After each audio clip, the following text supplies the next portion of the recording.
Мы за время, так сказать, шефской работы не сорвали ни одного дня по срокам.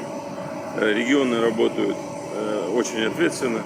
Эта поездка была связана с необходимостью осмотра нового региона. У нас Якутии определили еще одно муниципальное образование.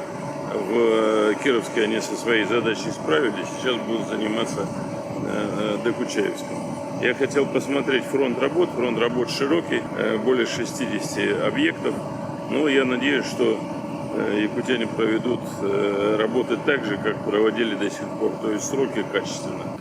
Когда планируете отдать бассейн? В следующем году. В следующем. 1 сентября. 25 году. Главное, восстановительных работ согласовано. Да, до 28 года. Все устраивает? Да.